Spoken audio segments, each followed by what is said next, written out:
Caring for Kids God's Way, a biblical counseling certificate program in child advocacy developed by the American Association of Christian Counselors through Light University. Your ministry is to be a Galatians 6:2 helper. Ours is to equip you with the highest level of advanced training from the world's leading Christian counselors. 24 experts teaming up to create the most comprehensive child studies curriculum for the personal classroom. May the Lord bless your study as you begin caring for kids God's way.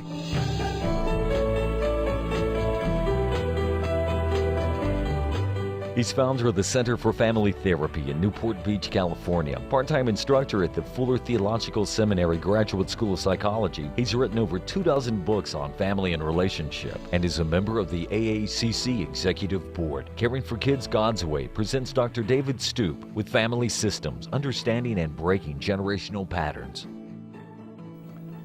Now we're going to talk about generational patterns and how we break them. I think one of the things that we're concerned about as parents is that we don't pass on to our children some of the things that we experienced or that we've seen in our own families as we were growing up. We want to give them every opportunity, every chance that we can. And we do this, or we try to do this in ways that often don't work. And so I want to explain several things to you today. I want to talk about generational patterns, what they are. Then we want to look at how families work. Family works as a system, and there's a lot of power in that family to repeat itself. We'll look at some of the things that maintains that pattern, and then we're going to look at what Scripture says about how we can break those patterns. What's interesting, I think, to establish at the beginning is that we're all from dysfunctional families. I don't think any of us can say that we came from a family that wasn't dysfunctional. I always tell an audience that there were at least two functional families in American history. One of them were the Cleavers, Ward Cleaver and Beaver on television. And the other one were the early shows of the Huxtables, the Cosby Show. The early shows, they were a very functional family. Everything worked fine. But their ratings dropped, and so they later shows they brought a lot of dysfunctional patterns in, and their ratings went back up again. The reason I say that we all have dysfunctional families is that dysfunction basically means things don't work the way they were meant to work. And because of sin, there's nothing that humans are involved in that works the way God designed it, including our families. And so there's nothing wrong with saying that, well, I came from a dysfunctional family. I can tell you I created a dysfunctional family, and now I'm watching my sons create dysfunctional families of their own. To say dysfunctional family is almost redundant, really. And so maybe the better term would be to talk about healthy families versus unhealthy families. There are families who are healthier, and there are some families who are very unhealthy. And sometimes we look at those families and we wonder, why don't they change things? And that's a good question. There's a thing called generational patterns where behaviors get passed down from generation to generation to generation. And it seems to happen in spite of the best efforts of people to break those. You go back to the book of Exodus, and it talks about the sins of the fathers, or the ancestors, or the fathers and the mothers, are visited to the third and the fourth generation. And that's what Scripture says. And the blessings go for 1,000 generations. But what's interesting about that third and fourth generation is that those who have studied family dynamics over the years have found that those dysfunctional patterns usually last 3 to 4 generations, and then somebody says it's going to stop. And that pattern stops. They do the work that's necessary to stop that pattern. Of course, there's other patterns going on, and they will continue on in terms of the family as long as the family exists and what goes on within our culture. Some of the generational patterns that we can talk about are, some of them are the obvious things. Alcoholism and drug addiction is often a family pattern where if you look at the family history, you see that the alcoholism is in each generation, and clearly in each generation. And that's why they say that family history is an important diagnostic tool in alcoholism. And if there's alcoholism in your family tree, then you really need to watch it because there's already that propensity there. That's a biological propensity, most people believe. You look at abusive patterns, patterns of sexual molestation that often follows generations, and a mom who was molested, maybe her mom was molested, and then you look at her daughter and she brings into her life, unknowingly, none of this is intentional, someone who does the same thing to her daughter. And when I talk with families and I meet with them about some of these things, it's amazing as we get into the family history how often these things are just something that seems to be passed from one generation to another, nobody paying attention to it, people knowing that the problem's there, but never really seeing that this is a generational pattern. There's other patterns that aren't quite so frustrating in terms of how people experience things. I mean, there's good patterns too. There's a pattern of spiritual depth and commitment, and you see this in some of the great names in Christian history, like John Wesley and some others, that there was a family pattern that was set up, and this is like the blessings that go on for 1,000 generations. Sometimes the pattern may be as simple as we don't deal with negative emotions in our family. Never have, never will. If you have a bad emotion, you're not feeling good about things, go to your room until you can get a smile on your face. And you say, well, where does that come from? Well, you look back at your own growing up years, and probably you heard a similar message. And if you were to talk to your parents about it without even thinking about it, they would, if you forced them to think about it, they'd say, well, that's kind of what we were told when we grew up, and it seemed to work for us, and we thought it would work for you, and now you're passing it on to the next generation. That's a pattern that's common in terms of what happens. Sometimes it's just the way we deal with our children. There's a pattern in Scripture with Abraham's family. It goes for 4 generations of playing favorites with the children. And of course, when you play favorites with one child, the other children aren't favorites. They're rejected in some sense. And that's often a pattern that we see in talking with people. Sometimes the pattern may be as simple as what we were talking about before we were taping with one of the cameramen, where his son doesn't like getting up in front of the church, when the kids get to perform, and somebody said, well, that's kind of a pattern in your family. Your brother didn't like doing that either, and would get up there and cry when he in the middle of it, and that's a pattern that's there. It's something that has a root to it probably someplace, and it'd be great to look back through the generations and just see what it's all about. There's a class that I teach on family therapy, and in that class, the only assignment that the students have is to prepare a 3 or 4 generation genogram, a family history. And then in the closing sessions of that class, each student presents their family history to the rest of the class, and they identify the patterns in each generation. A lot of times they do that with colored markers on the drawing that they made of their family. And then we pray for them and pray for their family that God will break those negative patterns that are there, those patterns that are destructive. Now, what is it that maintains the sameness over the generations? That's really, I think, an important question that we have to consider. If we're going to understand how to break them, we've got to know what it is that maintains those patterns. There's something that is at work in all of our families, and it's a highfalutin term that comes from the Latin. It's called homeostasis. And basically what it means is that every family seeks to maintain its sameness. Now, why would they do that? Why would a family try to maintain sameness in a destructive way when they can clearly see how destructive it is?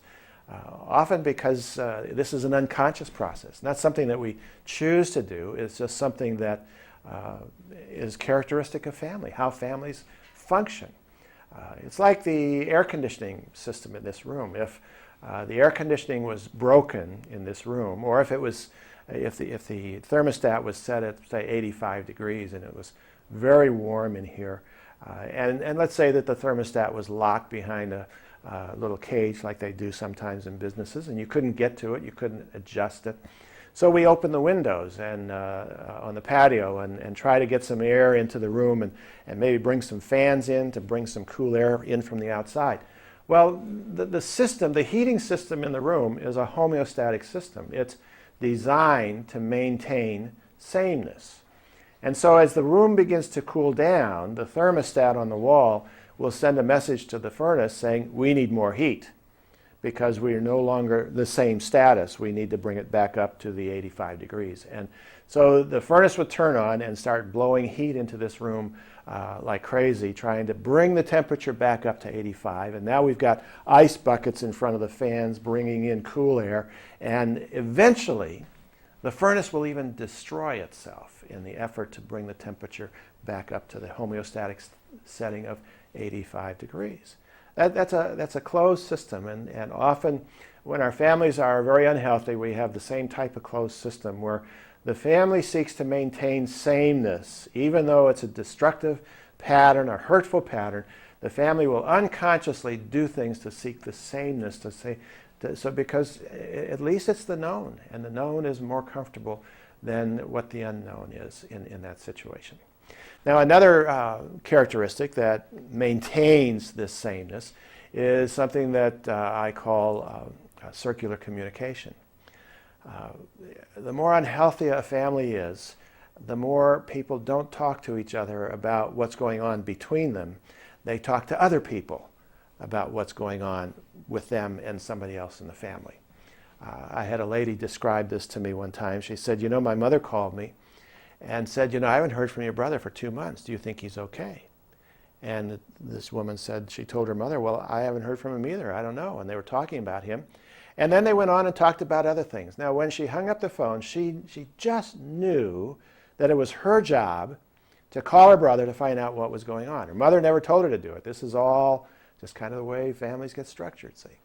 So she calls her brother and talks to him and says, Mom's worried about you, hasn't heard from you for a couple of months. And he says, oh, I've been busy.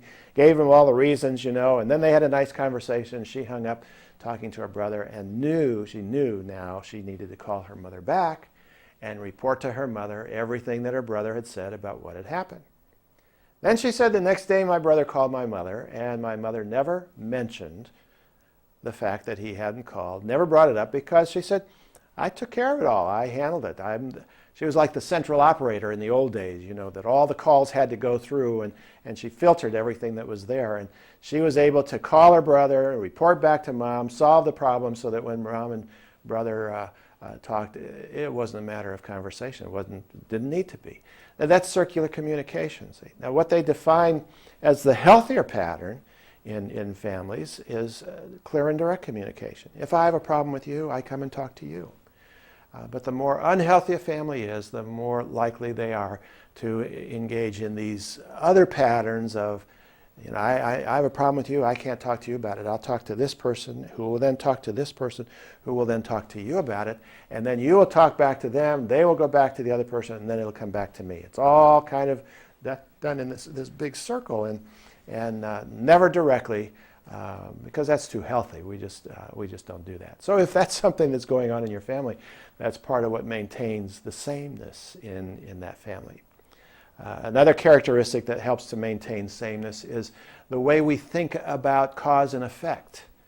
And I think this is important for us as parents to understand when it comes to how we seek to understand what's going on with our children and why they're doing certain things. One of the questions we all ask our children is, why did you do that? Well, usually the kid hasn't got the slightest idea why he did it. He probably did it because he was impulsive and just did it, but we want to know why, and he doesn't know why. Now, even if he knew why, it may not be the real reason why, because when it comes to how families function, cause and effect never moves from A to B to C to D in this linear pattern. Cause and effect is basically like a big circle. And you can think about this if you've had an argument with your spouse or with a sibling, and you're going to report this to someone, you will cut the circle at this point here that says, well, I did this because you did that, see? And we place the blame on them, see? But now what they do is they listen as they back up the circle a bit, and they slice it here, and they say, well, I did that because you said that, see? And then you think a bit, and you just back it up and slice the circle here. Now, well, I said that because you said this. See? And we can just keep going round and round and round that circle trying to place blame. And we do that. Every family does that. Every person does that. It's just kind of human nature to try to place the blame, not realizing that that's a part of what maintains the sameness within our families. If we can understand that trying to find blame is to chase yourself around a circle, we can give it up. In fact, I have a way of helping you with blame. If you want to know why your kids are doing what they're doing, obviously it's their mother's fault. See, it's always the mother's fault. You know that. But then you want to say, well, now why would those kids' mother do such a thing? Well, whose fault is that? Obviously, it's her mother's fault. See, because counselors, always blame the mother. And then we keep going back, and finally we get back to Adam in the Garden of Eden, and we say, Adam, why did you do such a terrible thing? Why did you sin like that? And Adam looks around. He doesn't have a mother, but there's a woman there. And he kind of blames God and Eve, and he says, well, God, it's that woman that, by the way, she made me do it. See? And then God turns to Eve and says, Eve, what's the story? And Eve looks around, and there's no woman, there's no mother, and then she remembers, oh, there's that serpent. And she kind of blames God too. She says, it's that serpent which you made, God. You made that serpent, and that serpent made me do it. See?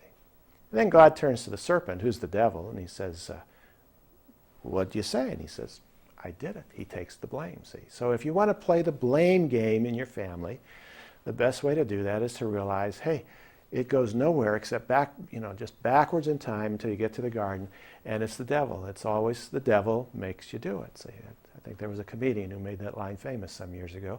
Now that we've solved the blame game, we can move on to actually doing something about the family patterns and breaking some of the generational patterns that we don't want to see. But when we get into this linear cause and effect and trying to find the blame, all that does is maintain sameness within our families. Now there's another characteristic that is at work within our families, and that is our tendency to be critical. The technical word is they use the word negative feedback loops, and basically that's being critical. There was an interesting study done some years ago. A researcher was saying that they were studying family communication at the dinner table, basically understanding family communication. And what they did was they would send a video camera crew or just one person into a family who had volunteered, saying, we just want to videotape the conversation at the dinner table, and we're going to analyze these, and it's part of a research study. Well, the part that wasn't said was that as the family would sit down for dinner through some signal, the pager would go off. This was done before the cell phones were popular. It goes back a little ways. The pager would go off, and he'd look at it, and he'd say, oh, I've got to make a phone call. Why don't you take turns operating the video camera, focusing on each other at the dinner table? And then the researcher would go and get on the phone and conveniently stay on the phone until the family was done with dinner. And this was the plan, but they didn't tell the family that this was part of the plan. When it was all finished and they took all these videos and analyzed them, what they were amazed at was the frequency, the significantly high level of frequency of family members focusing in on somebody else in a negative way when they were doing something negative, and trying to focus in on the negative qualities of the individuals within their family. And it wasn't just one person. It was like everybody who ran the camera, that was their tendency. Let's find the negative. That's a pattern that is at work within our families, and we may not pay attention to it. We may not be aware of how persistent it is or prevalent it is, but it's something that is there that maintains the sameness, the homeostatic balance of our family, and keeps the generational patterns moving from generation to generation. All of these are designed to maintain homeostasis, the way that I maintain sameness within the family. And when we do that, basically what we're doing is we're perpetuating some of the patterns within our family. Now, what is it that we're supposed to do then, if that's the characteristic, if that's the nature of what goes on within family structure? Well, one of the things that I learned in my own experience was that making a vow to affect the next generation doesn't cut it. It just doesn't do it. See, I was raised in a family where the generational pattern in my family, one of the patterns was, and I've broken that pattern, was that the fathers die young. My father's father died when he was only 13, when my dad was 13. My dad died when I was 22. So there wasn't a whole lot of fathering information that was passed on from generation to generation, and I don't know much about the generation before that. But that was kind of a common thing in those days. The length of life was shorter, and fathers would often die. Well, in that situation then, you know, my father didn't know how to father, and so as I was growing up, he didn't do much with me. The only things he did with me were related to church, and I'm grateful for that. If I was doing something at the church, he was there. If the doors of the church were open, we were all there. It was kind of that way as we were growing up. But doing anything with me at school, he didn't have time for that. He was too tired. Doing anything with me sports-wise, he didn't know how. He didn't have time to do that. Never threw a ball with me. He came from Ireland, and I think the times that he grew up in Ireland, they didn't play many games either. It was a bad time in the early part of the 20th century. So he really didn't know how to do things. And I grew up with a father who just kind of sat in his chair when he came home from the factory and would read and listen to the radio and sleep, and on the weekends puttered around his own stuff. And as his son, you know, I was just kind of there. Now, when my first son was born, and I can remember this as if it were yesterday, and we lived in New York at the time, and our garage was a couple houses away from the house, and I came home from the hospital where Jan had our first son, and I parked the car in the garage, and I'm walking to the apartment, and I am thinking to myself and saying to myself, I have a son. It was a great, incredible feeling to have a son, see. And my next thought, without any hesitation at all, was, and I am going to be different as a father with him than my father was with me. I made a vow, and I meant that vow, and I kept that vow. Now, as my boys grew up, I was involved with them. If they were at school, doing anything at school, I was there. If they were doing anything with their music, I was there. If they went to music camp one time up in the mountains here in Southern California. We drove up to that camp in the middle of the week to listen to one of their concerts because they were putting on a concert. Not to pick them up to bring them home, but just to go up and hear that concert and then drive the hour and a half back home afterwards, you know. If they were involved in church, if they were involved in sports, whatever it was, I managed the Little League team, I coached the teams. I was there, and I was involved, see, thinking I am doing it differently from my father. Now, I didn't think about generational patterns, but part of what my plan was is that, you know, this is going to be different. I am not going to repeat the pattern.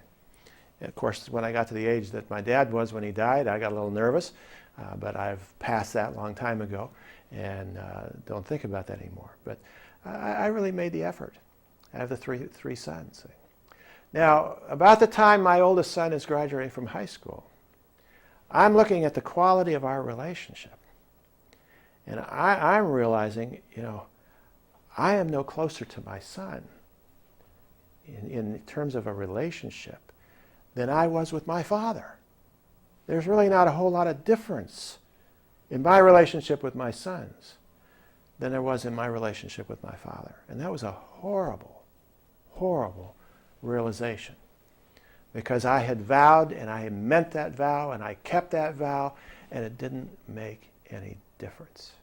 Now, if I had done some study in the scripture about generational patterns and understanding how you become the pattern breaker, I would have found out, and I eventually did find out, I was looking in the wrong direction. See, when I'm trying to break a generational pattern by looking at the next generation, I'm looking the wrong way. Basically, what I have to do is I have to turn around and I have to look back at the previous generations and come to terms with those generations in order to make a difference. Now, where do you see this? Well, I see this in the family history of Abraham, Isaac, Jacob, and Joseph. And I talk about this in another place on another tape. But what I see there is that Joseph becomes the pattern breaker. And for him to become the pattern breaker, he had to go through a process, a healing process that involved dealing with where he came from, not where he was going. See? Now, the best reference for this is in Isaiah 51, the first two verses of Isaiah 51. Isaiah says there, look, you want deliverance? You want change as you're seeking the Lord? Here's what you do, he's saying. Look to the rock from which you were cut and the quarry from which you were mined. What does he mean by that? Now, the rock here isn't Jesus. The rock is just a rock that's cut from a quarry. Well, you think about that a moment. If you're a man, you probably heard your father's friends saying as you were growing up, oh, he's a chip off the old block, Because little boys were all a chip off the old block. I never knew what they said about little girls. You wouldn't call your mother an old block, so I figured, well, I never heard anybody talk about my sister being a chip off the old block. I had a very dignified older woman tell me one time, she came up after a workshop, she said, I know what they said about little girls. I said, tell me. She said, well, we were a thread off the old bag. Oh, okay. Now, I'm not making that up. Honestly, I got that from a woman. So I use that, though, to kind of paraphrase Isaiah 51, the first verse. Basically what Isaiah is saying is you want deliverance, you want change. Those of you who are seeking the Lord, look to the block from which you were chipped and the bag from which you were pulled. See? And then so we really understand it. The next verse, verse 2, begins by saying, yes, look to your ancestors. And then Isaiah says, look to Abraham, your father, and to Sarah, who gave you birth. So the principle to me says, if you want to break generational patterns within your family, with your children, the way to do that is to not look at your children, but to look back at your parents when you were a child and what things were like. And when you can understand that, now you're on the path to breaking the generational patterns. There's another verse in Nehemiah 9. As Nehemiah finishes the walls of Jerusalem, the rebuilding of the walls, and Nehemiah talks about that and the rebuilding of those walls. And it comes time to celebrate and to dedicate them. And it even tells us what day it was. It was the 24th day of this month. I think it was the month of October. And the children of Israel were assembled with fasting, in sackcloth, and with dust on their heads. And then those of Israelite lineage separated themselves from all the foreigners, and they stood and they professed their sins and the sins of their fathers. There's something about professing and stating the sins of the fathers that is the beginning process of breaking the generational pattern. Now, I often think, how did Joseph do this? Well, Joseph is sent off to Egypt. He's in a strange culture, a strange land, and then things are going great for him as a slave, but then he's falsely accused by Potiphar's wife, and he's thrown into prison and just forgotten. And I often think of his prison years as his treatment program. That's where he came to terms with the truth about what had led him there. Because I see Joseph in his early days as a very naive young man. I don't see him really understanding anything about what goes on within his family. He's the favored child.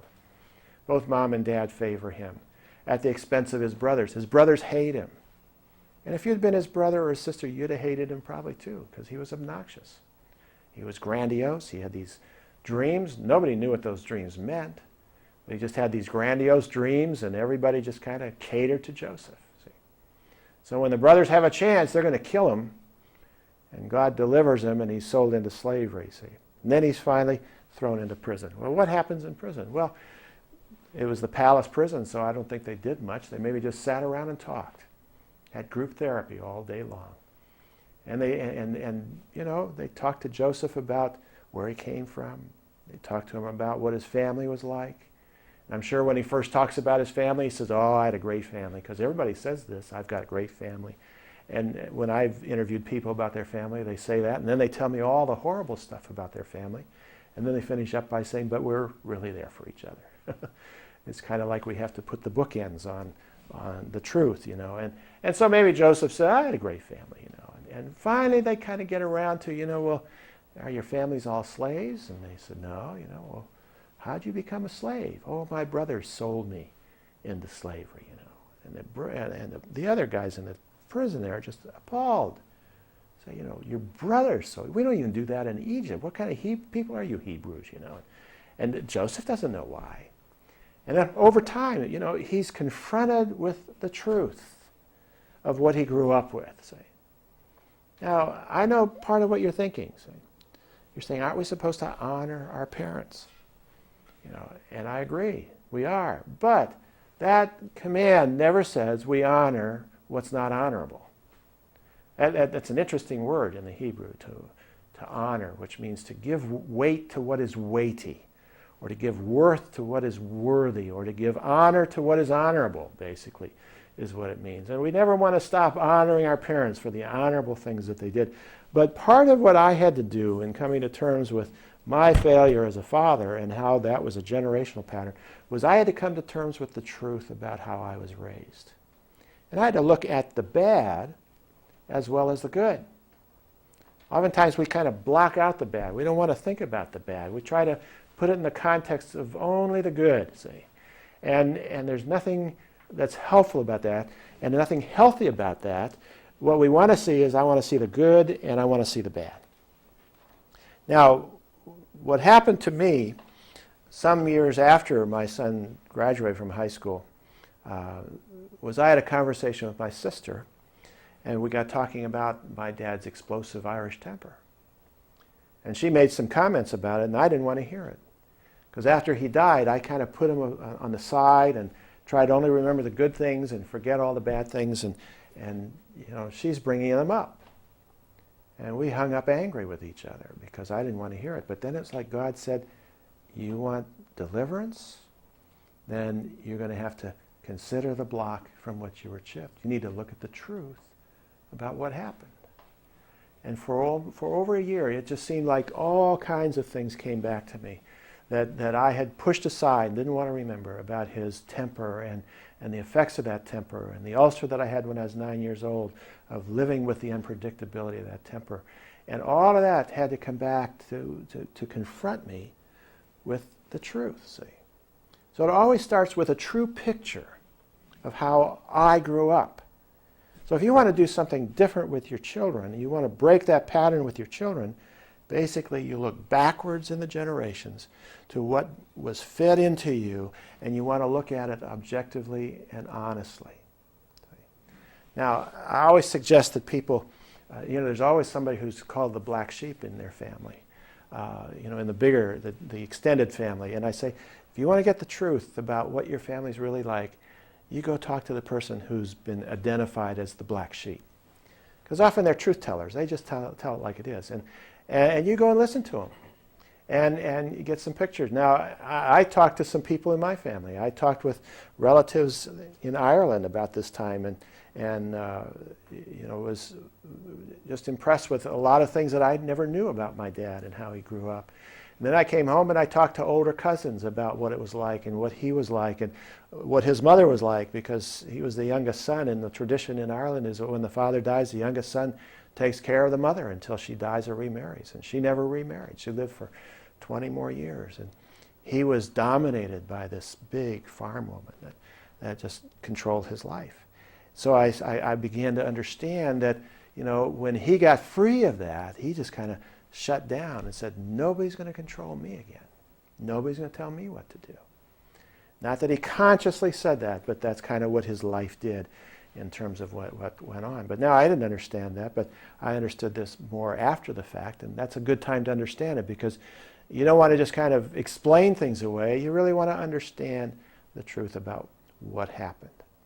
Now the second step in that process, once I've got a clearer picture about what has happened in those early years of my life, is I want to look at, okay, what is it that you weren't allowed to feel that you're now able to feel about those situations?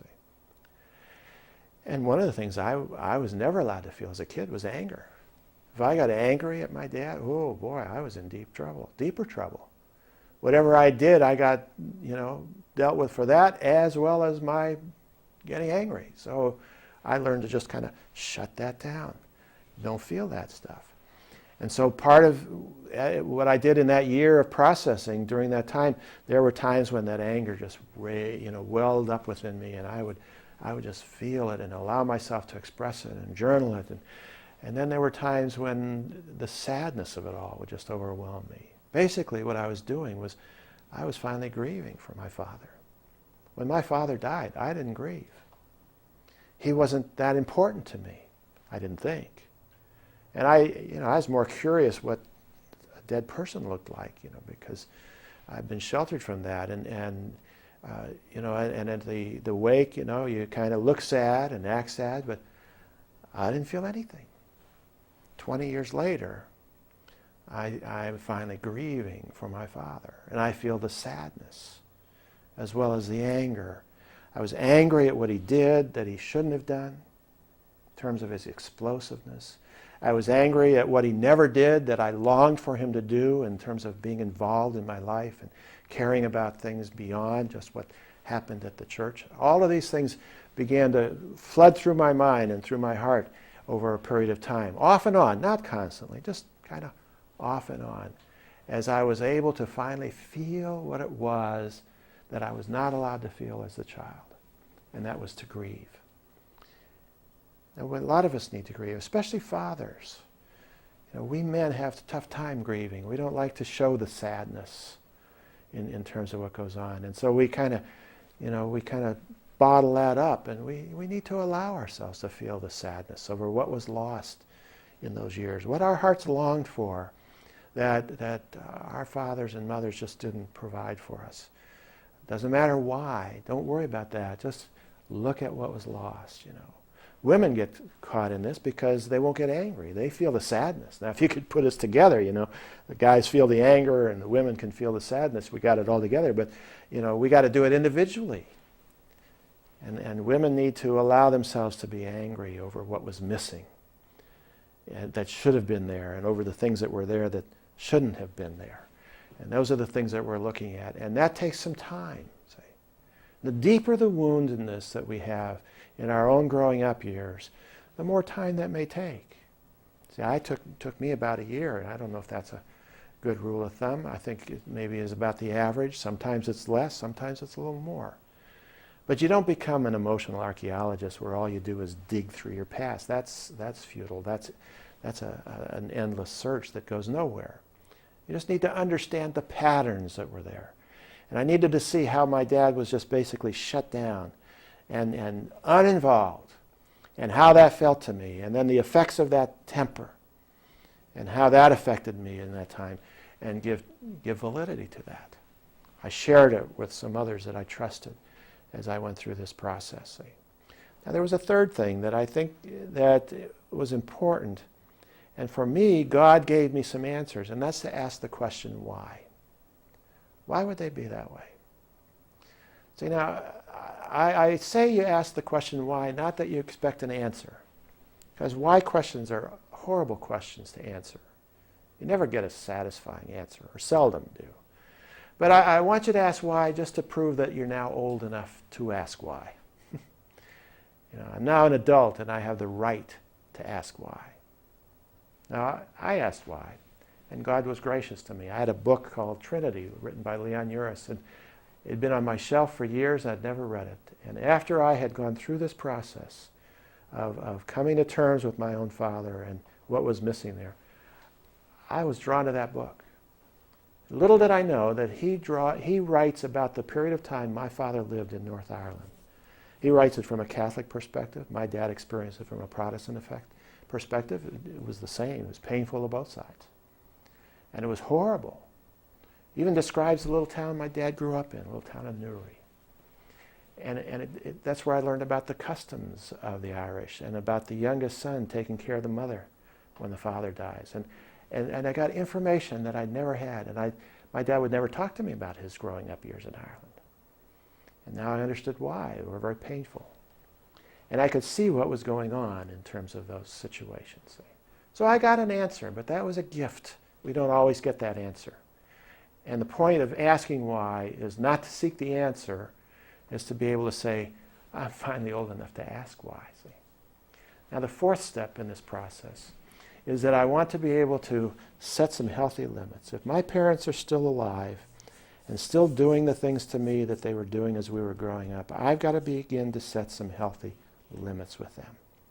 My kids need to see me set some healthy limits with my parents. If your dad is a hypercritical man, and criticism is one of those negative things that keeps the sameness in a family, then somehow you have to find a way to stop that criticism. What I suggest to people is when they visit their family, that they have their own transportation. They're not dependent on their family. And if dad is the hypercritical father and he starts in on you, you say, Dad, when you do that, that's hurtful. I wish you'd stop. And if you don't stop, I'm going to have to leave. He doesn't stop, you just say, hey, I'll be back later. Now, if you have your family with you, maybe you grab your kids and your wife and or your husband, and you say, let's go for a ride. I want to go see something, And you go and you do some sightseeing for a couple hours, and then you come back. And you're nice about it. You don't have to, being angry about this directly never helps the situation. And you come back and he does it again. And you say, Dad, if you keep this up, we're going to have to leave again. It's hurtful what you're doing. And he keeps it up, and this time you grab the kids and the family, and maybe you grab a couple things, and you go and you find a nice hotel, and you spend the night at a nice hotel. Have a fun time with your kids in the pool. You call your folks and let them know where you are, and just say, we decided we're going to just take a break, and we're going to be down here. Now, if you're visiting them, they want to see you, And I always have a feeling if Dad's the criticizer, Mom's going to get on his case and say, you knock it off. Or if it's Mom, vice versa, I've had people do this where they, a lot of people come out to the West to get away from their families, and then they think they're healthier and they go back, and within 20 minutes they're acting like they were before they left, like little kids again, And so, I have them with this strategy of protecting themselves. And I've had people come back and say, I had to leave 4 times, but after I came back after the 4th time, it stopped. That hurtful behavior stopped, and it's never happened again. It's amazing. It's a boundary. It's setting a healthy limit on the hurtful behavior. And you've got to have the courage to do it. And your family has to understand what you're doing so that they don't get upset by it. I mean, your immediate family, your kids and your spouse need to understand it. But you need to follow through on it. See? Now, there's another aspect of this. And that's the whole thing of where does it bring me to? And this is what I struggled with, because I went through this whole process with my own father. And it's like I came to a point and I said, what do you do with this now? So I went to Scripture and I say, what does God do with my past? And that was pretty easy to come up to the answer. He forgives my past. See? And so I thought, well, then what I need to do in terms of my own father, and this is 20 years after he died, was I need to forgive him. And forgiving becomes the path to freedom. You see, when I forgive someone, it's a gift I give to myself. It doesn't involve reconciling. That's a separate process. I consider that later. It never condones the wrong. It doesn't mean I blot it out and forget it. And it doesn't mean that I have to do it quickly. It took me over a year to go through this process to come to a point where I could forgive my father. There's a favorite author of mine, Pat Conroy, has a book. And one of the lines in that book, I think it's the book about his growing up years in the Citadel, was that on the day that I forgave my father, my life began. See, that's my story. On the day I forgave my father, 20 years after he's gone. So obviously he wasn't part of the process. It's something I did within me with some help from those who I trusted. On the day I forgave him, my life began. I became a different father to my sons. A whole different father. I was now available to them. And they're grown. The 2 of them were grown about that time. And the 3rd one was still in high school about that time. And I become a father who's now emotionally available to them. I became different in my relationship with Jan, my wife, because I was now more open emotionally. And the thing that surprised me, and I don't know why it did, but God suddenly became more of what the Scripture said he was in my experience than I'd been able to experience before. Because, see, my earthly father was very distant from me, and I was always struggling with the distance I felt in my relationship with God, my Heavenly Father. And when I was able to release my father, forgive him, cancel the debt, that's what forgiving means. When I could cancel that debt with him, and he didn't owe me anything anymore, I was now free to move forward. Now that's how we break a generational pattern. Now what do I do when I've done that? When I've made that choice and I've done that forgiving? I have a lot of options. If my father had been alive, one of the things I would have loved to have done is go to him and say, Dad, you know, you and I never really spent a lot of time together while I was growing up, and I really would like to get to know you better. Could we spend some time together? I don't know what he'd have said. He might have laughed and said, oh, Woody, I don't know what you're talking about. You know, he might have said, yeah, that sounds good. I'll do that. Let's do that. And then never done it. You know, I don't know. But it would have been fun to be able to say that to him. I don't see wanting to go to him and confront him because, you know, that's 40 years after all that stuff happened. I was in my early 40s when I did this and, you know, came to terms with him. And he would have been a totally different person at that point in time than he was back then. It's the internalization of the parent that I'm dealing with. It's not that external parent. Now, if the external parent's alive, they may keep all that stuff going. But I'm able to break the pattern when I deal with the internalization of that parent. And I was able to do that, and I'm grateful for that. Some years later, my three sons and I did what we called the Stoop Wildman Adventure. One son was living in Europe, and another son was traveling around Europe after taking the bar exam and waiting for results. And my oldest son and I got on a plane to go to meet them in Germany. And I said to him on the way over, I said, you know, if this had been 10 years ago, before I had made that generational breaking process, I said to him, and I didn't put that in the conversation, I said, I wouldn't be doing this. He said, why not? And I said, because after 10 minutes, I wouldn't know what to do with you guys without your mother here to kind of orchestrate it all, you know. And he thought a bit, and he said, yeah, a lot has changed in the last couple of years. And basically, it was me. I had changed. What we did, we all met up in Germany, in Dusseldorf. We got on a train. We went to Eastern Europe. We bummed around, my three sons and myself, we bummed around for 2 weeks, staying in cheap hotels, sleeping on trains, getting into Eastern Europe, eventually ending up in Istanbul and spending time there, and then coming back on ferry boats and just living like four bums, having a great time together, a time of healing with my boys, with each other, and a time of healing with me and with them. And it has been a wonderful journey since then, and that generational pattern has been broken in my family, because I watch now my sons who have children, and I watch how they relate to their kids, and there's something there that I long to have had when my kids were that age, and I didn't know how to do it. I wasn't free to do it. I was locked in that place where I just couldn't do that. And now I know that that has changed. See? So, if you want to break a generational pattern, you want to be a different parent with your kids than your parent was with you. You know, the key to doing that is not to work hard at being different with your kids. I know that doesn't make sense, you know, because logic tells us that's how you change it, but families don't work through logic. Families work very illogically. And the illogic of all this is that if I want to break change in the next generation, I come to terms with the previous generation. And as I come to terms with the previous generation, that frees me now to be the man or the woman, the mom or the dad that God intends me to be with my own children. And it doesn't matter how old your kids are, you can do this at any stage. The earlier the better in terms of what goes on in terms of your own issues. That becomes the path of freedom. So keep that in mind. That doesn't mean that you quit trying as a parent. You want to do the best job you can as a parent. You want to get all the skills you can get. But we're talking about breaking a pattern, breaking the patterns. So you've got to identify the pattern. You've got to be able to grieve over what was lost because of that pattern, what was lost in your relationship with your mom and with your dad in that previous generation. And then you can ask why, just to show that you're grown up enough to ask the why. And maybe you'll get some answers to that why along the way. You got to set some limits to stop the hurtful behavior so it doesn't continue, because you don't want your kids watching that continue, because that's maybe how they learn to pass it on to the next generation, by watching you in relationship to your own family.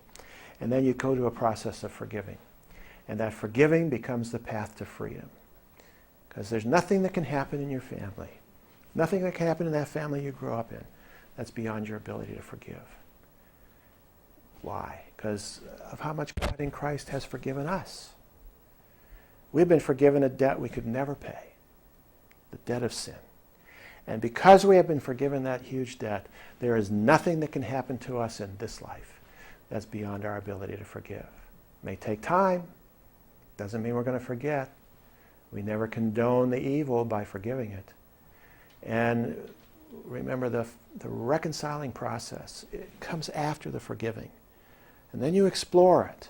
And you don't just jump in as if nothing happened. You explore it. You take your time, and you trust God in that process. And you want to have some people praying for you as you go through this process, because you don't want to get stuck in it. You want to have people you're talking to and sharing with about how you're going through that healing process. But make sure that you've got people praying for you, that God will bless you in that. So God bless you, and I hope by listening to this, it's going to help motivate you and give you the courage to look backwards, to look more honestly at some of the things that shaped who you are as a person and as a parent, and then to come to terms with that and know that by forgiving it, you can break the pattern. God bless you as you do it.